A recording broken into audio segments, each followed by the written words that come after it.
Bonjour à tous, j'espère que vous allez bien. Je suis ravie de vous retrouver aujourd'hui pour une recette très rapide, très facile à faire, ultra simple. En 15 minutes, c'est prêt. Enfin, c'est prêt. En tout cas, la préparation, 15 minutes. Après, il y a un peu de cuisson, évidemment. Alors, c'est un clafoutis aux champignons et au fromage de chèvre. Voici les ingrédients. Donc, j'ai pris 600 g de champignons de Paris. C'est des champignons surgelés. Comme ça va plus vite, il n'y a pas besoin de les nettoyer. 3 œufs, 80 g de farine d'épeautre, mais vous mettez la farine que vous avez. 300 ml, j'ai mis du lait de riz, mais si vous préférez, vous pouvez mettre du lait de vache ou enfin le lait que vous avez l'habitude. Du fromage de chèvre frais, donc 100 g. Donc moi j'ai pris un petit fromage de chèvre comme ceci. Et puis vous mettez du sel et du poivre si vous le souhaitez. Personnellement, je n'en mets pas, mais par contre, je mets du cumin. Alors, je commence par mettre mes champignons surgelés dans une poêle ou dans un wok. Je les mets sans matière grasse. Je vais allumer, hop, ma plaque. Je vais programmer 10 minutes. Et je rajoute le couvercle.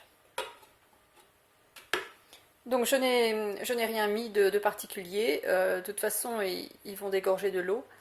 Et je vais les laisser comme ça cuire une dizaine de minutes.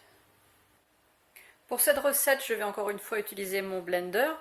Bien sûr, si vous n'avez pas de blender, vous prenez un grand saladier, vous mettez les ingrédients et au fur et à mesure, et vous fouettez avec un fouet à main ou électrique. Mais je préfère vraiment utiliser un blender parce que je trouve que c'est le meilleur moyen de ne pas avoir de grumeaux. Donc, dans le blender, on commence toujours par mettre le liquide. Donc là, je mets le lait de riz, et vous mettez le lait que vous avez. Ensuite, je rajoute la farine. Donc j'ai pris de la farine d'épeautre parce que c'est toujours cette farine-là que j'utilise. Enfin, c'est souvent cette farine-là que j'utilise. Mais bien sûr, vous pouvez mettre de la farine de blé si vous préférez. Enfin, vous mettez ce que vous avez.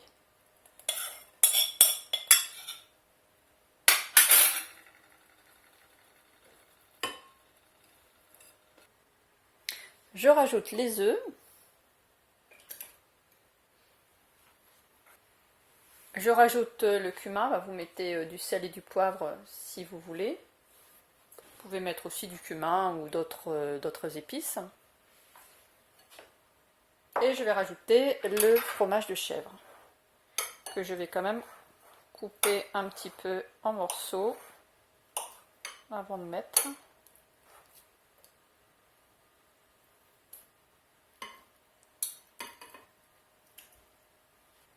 Et maintenant, je vais mixer le tout quelques secondes.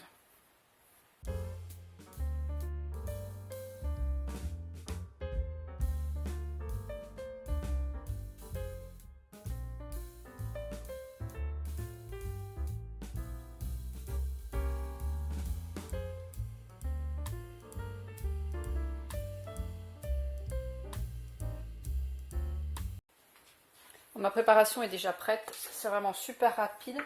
Je la laisse un petit peu de côté, je vais égoutter les champignons qui sont déjà cuits. Donc j'égoutte les champignons, je les mets dans une passoire. Je ne jetterai pas l'eau, je récupérerai l'eau pour faire que je pourrais rajouter à une petite soupe. Donc j'avais pas mis d'eau à la base dans les champignons. Mais comme c'est des champignons surgelés, à chaque fois, ils rentrent pas mal d'eau quand même. Dans un grand saladier, je verse la préparation.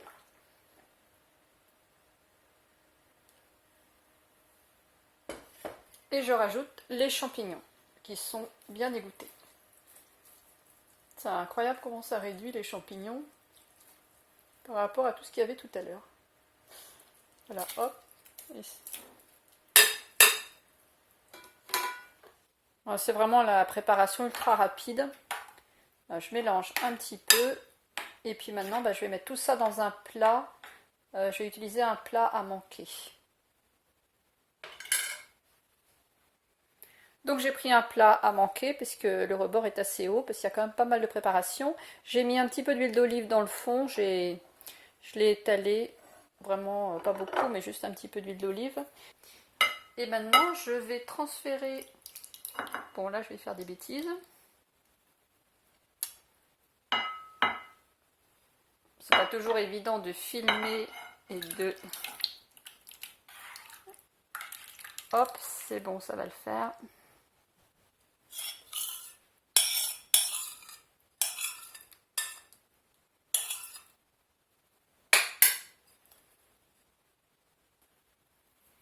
Maintenant, je vais mettre ça dans le four à 200 degrés. J'ai fait préchauffer mon four 5 minutes avant. Donc voilà, je viens de sortir le clafoutis du four. Je l'ai donc laissé 40 minutes dans un four qui était déjà préchauffé à 200 degrés. Vous pouvez l'accompagner avec une salade verte. Je vous remercie tous d'avoir regardé cette recette. Vous la retrouverez dans la playlist recettes salées. Je vous remercie aussi d'avance pour vos likes, vos commentaires et vos partages. Et je vous retrouverai jeudi prochain à 6 h du matin. Je vous souhaite un bon dimanche et un bon week-end de Pâques. À jeudi!